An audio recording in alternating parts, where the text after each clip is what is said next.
This guide will help you to make an informed decision on which flight stick or Hotas system to buy. It doesn't cover civil aviation, still all of the listed devices will let you fly civil aircraft as well, so stay with me. Let's first get an overview of the most affordable products and then work us up all the way to the luxury section. I'll start with a brief summary and afterwards we'll check out the details of each unit. Lastly, we'll discuss which combinations are the best for different budgets and possible upgrade paths. So keep watching until the end to make sure you won't buy a product you regret spending your money on when it's already too late. Let's go!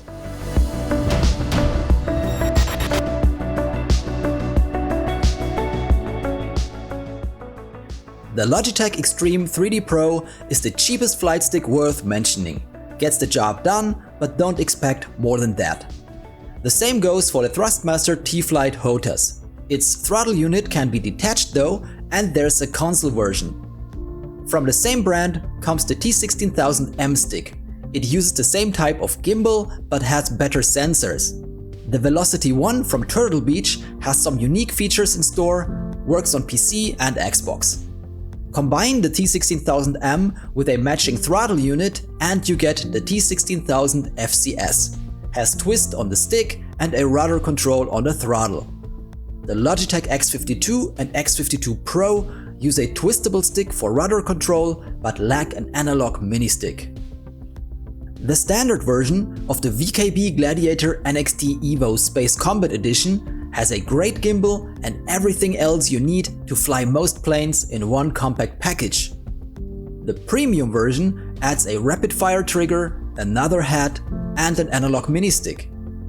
Logitech crammed every button, head, wheel and mini stick they could find onto the X56. Also has lots of RGB lighting. The Thrustmaster Warthog Hotas system is a replica of the Hotas used in the A-10 Warthog ground attack plane, made of metal, 3 kg base. The Winwing Orion 2 Hotas Metal Warthog sits in the same niche but comes with more functionality and a vastly superior gimbal. The Virpil Constellation Alpha Prime and the CM3 Throttle is another high-end solution and very durable. The same goes for the VKB Gunfighter Mark IV and their STECS throttle units. Before we go into the details, here's another thing you should know before you buy any stick or Hotas system. The most important part of the whole system isn't any button, dial or head. It's the gimbal. That's the mechanism the stick is mounted upon and which picks up your steering motions. Together with the twist axis, it's also the part that usually breaks. As a result, its build quality is very important. There are three general types of gimbals. Most low-cost devices and even some expensive ones use cheap and less precise ball and cup designs. This means a plastic ball moves within a cup of plastic. As you can imagine, there's a lot of friction going on in there. No manufacturer uses high-quality grease, and even if they did, you would need to relubricate on a regular basis. In consequence, it will definitely wear out sooner or later. A more advanced and better option to mount a stick and pick up its motions is a pincer design gimbal. It uses isolated springs for each axis, which means it moves smoother and has to deal with a lot less friction this way. Durability also increases dramatically. And finally, the premium solution is a cam and spring design, like this Winwing Orion 2 gimbal. It's an all-metal construction with ball bearings, which ensures a smooth cam-based motion of the stick. Virpils and most VKB gimbals are built in a similar fashion. For more details, watch the video I made about gimbals specifically. Now, let's take a closer look at the different systems and sticks. First up are two devices below 100 euro.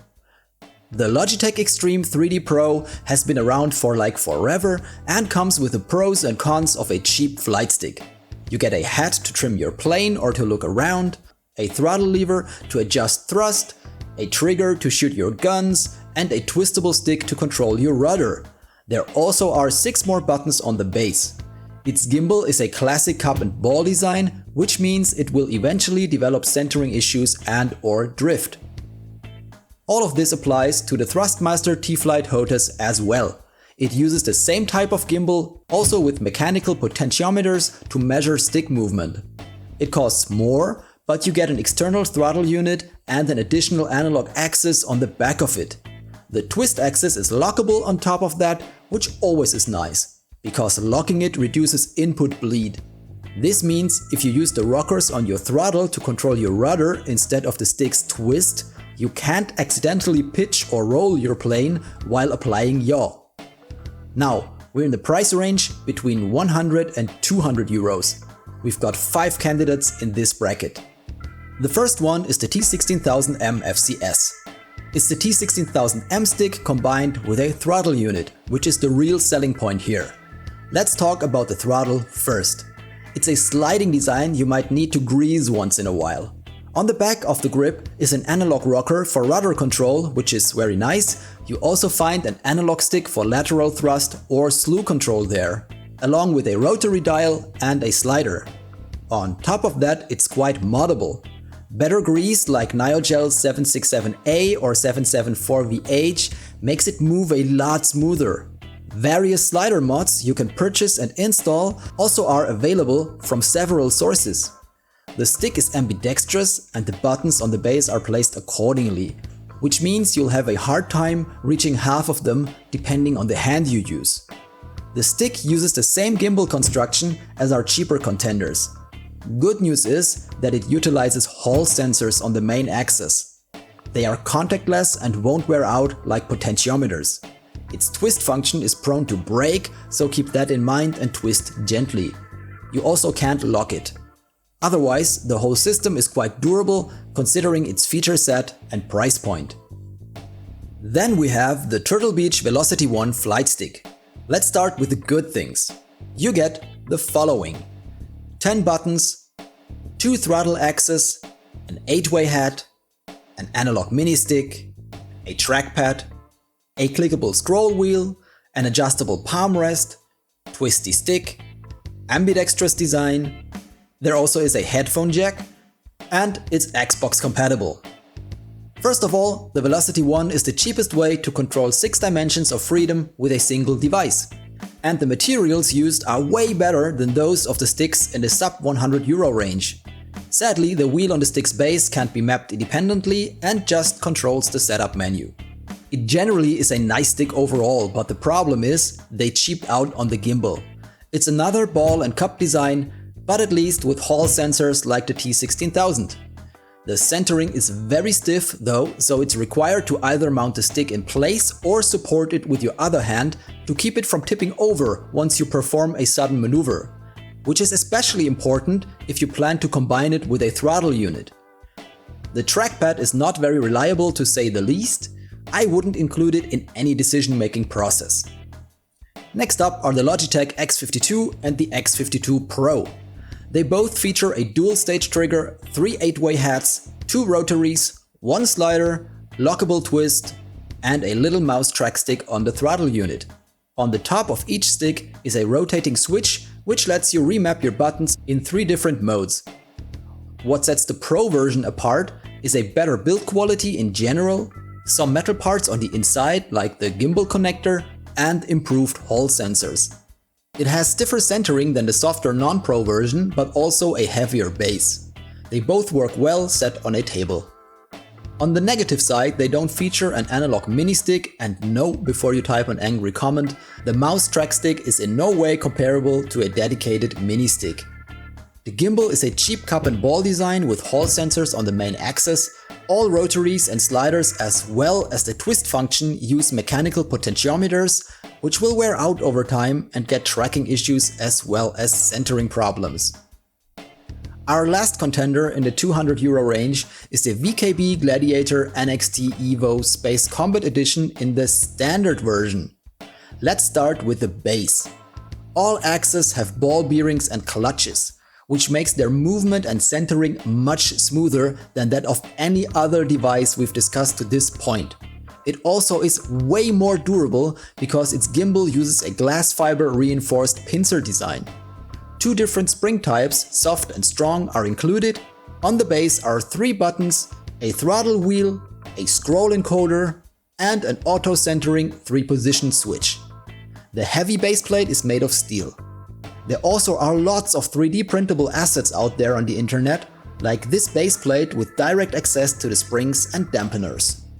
The twistable stick itself comes with 3 4-way heads, a dual action trigger, more buttons, and an interchangeable palm rest. The molding is very good, so is the material used. The stick isn't creaking around and feels like a quality product. Grip and base together provide you with all the analog access to fly any plane. And before I forget, all axes, even the twist axis, use contactless Hall sensors, which means no drift and no centering issues. Now we're going supersonic and beyond the €200 barrier. Our first system here is the Logitech X56. It's crammed with buttons, encoders and hats like there's no tomorrow. You get 2 mini sticks on the grip and the throttle unit, 4 rotaries, 5 hats, 1 slider and more buttons than you would ever need. The throttle lever is splittable, so you can manage 2 engines independently. Everything is topped with RGB lighting. Sounds too good to be true? And it is. The grip faces ergonomic issues, which means most hats can't be reached comfortably if you have smaller hands than a Sasquatch. Its general build quality is more or less on par with the X52 and sometimes below, which leads to creaking sounds, failing buttons, general electronic problems, drifting mini-sticks and other annoyances. The throttle tends to get stuck and needs several full motion cycles to allow smooth operation again. Then there's the VKB Gladiator NXT Evo Space Combat Edition in the premium version. It adds a mini-stick and a rapid fire trigger to the grip along with another 4-way head, which gives you full 6 degrees of freedom controls. Next up is the Thrustmaster Warthog Hotas system. It's a full metal replica of the original stick and throttle of the actual plane. The grip doesn't twist, has 3 hats and a brake lever, which is just a button. The throttle unit also is an all-metal construction with dual engine control, an analog mini-stick on the grip since the 2021 version, some switches and buttons. It's an old design, but still okay. The thing is though, the stick uses a cup and ball construction as a gimbal, and we all know by now what this means. I can't recommend this set anymore in any way, so let's move on quickly, because the biggest problem of the Thrustmaster Warthog is the Winwing Orion 2 Metal Warthog Hotas system. The system basically is a tremendously superior Warthog at a slightly higher price. The gimbal is a dual cam design with contactless sensors, which should last well beyond any nuclear war. The grip is made of cast aluminum instead of the heavy zinc alloy Thrustmaster uses. It also comes with an analog Hall sensor brake lever. On the throttle unit are more than enough dials, buttons and rotaries. It's made of high quality plastic and features swappable powder coated aluminum grips. On every Winwing throttle grip is a mini-stick and other aircraft specific controls. It's a dual engine control design and comes with or without a finger lift system. Keep in mind that the stick doesn't twist, so you either need additional pedals or a twist upgrade for rudder control. There also is the EX module, which enhances the stick with an analog mini-stick, another head and a flip trigger along with vibration functionality. Then there's Virpil. They offer a wide range of metal and plastic grips. The most versatile of them, in my opinion, is the Constellation Alpha Prime. It's an all-metal construction with upgraded mechanics and electronics. You get twist functionality, a 3-stage trigger, an analog brake lever, a scroll wheel, a mini-stick and several heads. Combine this grip with their Warbird or CM3 base, which also use a full metal dual cam design with contactless sensors, and you get a very precise, durable, high-end system. Virpil also offers their own throttle unit. The CM3 has dual thrust control, a flap lever, loads of buttons and dials and a mini-stick. It also has a remarkably small footprint and its build quality is beyond any doubts. Also keep in mind that Virpil offers C extensions now, and the new Warbird base has dampeners, which makes it a perfect fit as the left part of a dual stick setup. And last but not least, let's take a look at VKB's high-end lineup. The Gunfighter 4 Ultimate, for example, is a top-notch all-metal construction with soft palm pad inlays. The grip has 9 analog axes, including a flip trigger and a brake lever. The Gunfighter 4 base is at least on par with Winwing's or Virpil's bases and also features a sturdy all-metal construction, interchangeable cams and contactless sensors. VKB also offers high-quality throttle units now, namely the STECS Mini, Mini Plus, Standard and Max. They are modular and upgradable, which means some elements are swappable or have extension connectors. The, in my opinion, most interesting one is the standard version. Before we start with the recommendations, make sure to check out the sticky comment under the video. I might have added some stuff there I forgot to mention here or other viewers pointed out. Let's collect as much information as we can, so feel free to add your insights or corrections in the comments below. But now, which system or stick is the best? This depends on your needs and your budget. Let's see. Best budget stick below 100 euro, the Logitech Extreme 3D Pro. It's cheap and gets the job done. You can get it used or as B-stock for around 35 euros. I wouldn't invest more if I wanted to try out flight or space simulations. Best budget all-rounder, the Thrustmaster T16000m FCS Hotas. Yes, the gimbal isn't the best and the twist axis breaks easily, but the throttle unit is great and the versatility is just insane for just over 100 euros. Especially if compared to the X52, which is more expensive, lacks the mini stick and analog rocker, and doesn't offer better construction quality.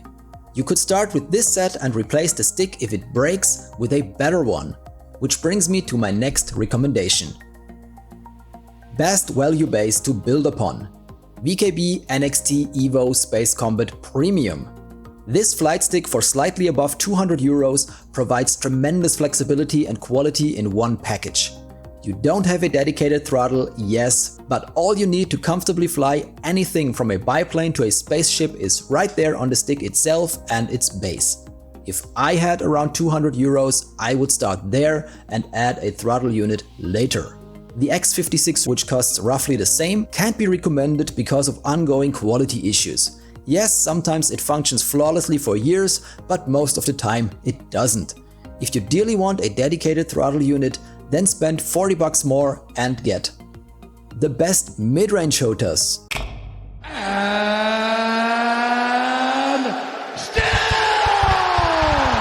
The by far most versatile combination, which doesn't break the bank, is the VKB Gladiator NXT Evo Space Combat Standard combined with the TWCS Throttle.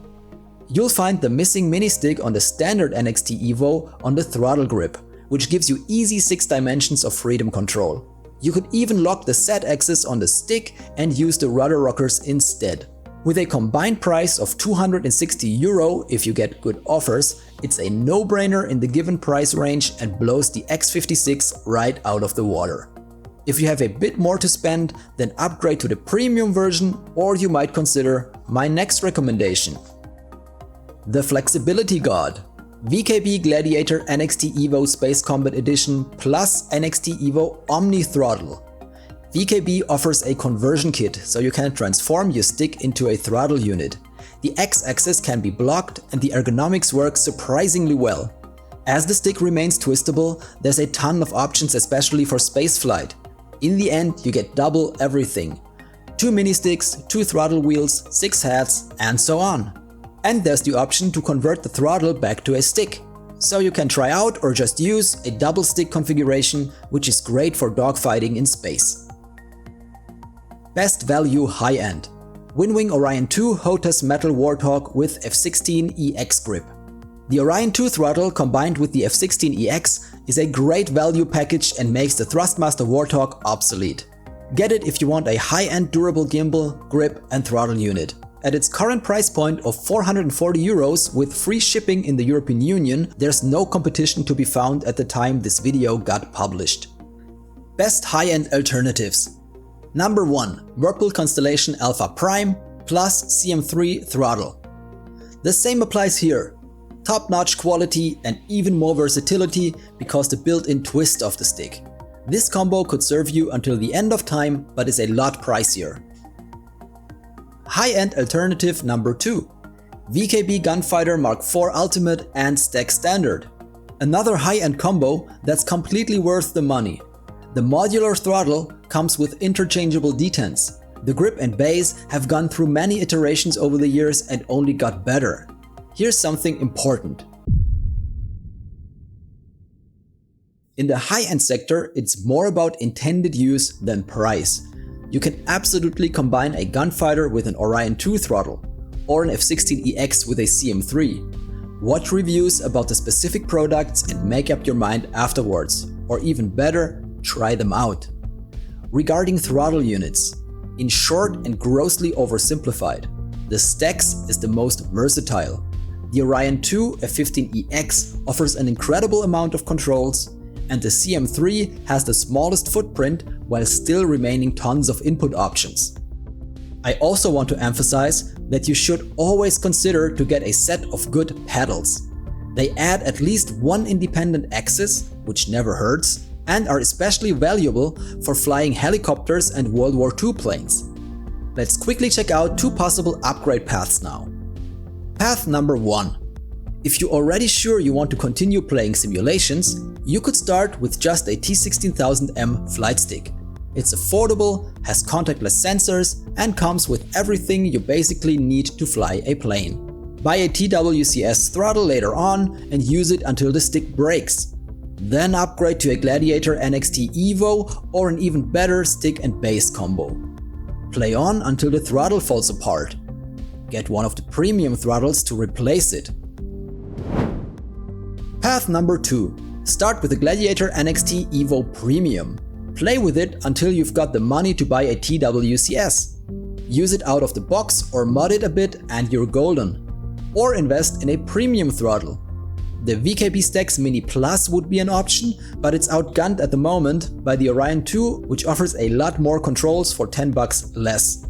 If money isn't a problem anymore by now, you could also consider the STECS Standard or the CM3, which are more or less side grades to the Orion. Compare and buy the one which fits your needs best. And before I forget, check out the spreadsheet I made containing compressed information about all the devices mentioned in this video, link in the description. Dumb purchase decisions are worse than seemingly dumb questions, right? So feel free to ask anything you want in the comment section of this video. Me and my awesome community will answer as detailed as we possibly can. Donate a coffee, drop a super thanks, or use one of my affiliate links in the description below if you want to directly support me and help keep these videos coming. Bye for now, fly safe, and see you soon.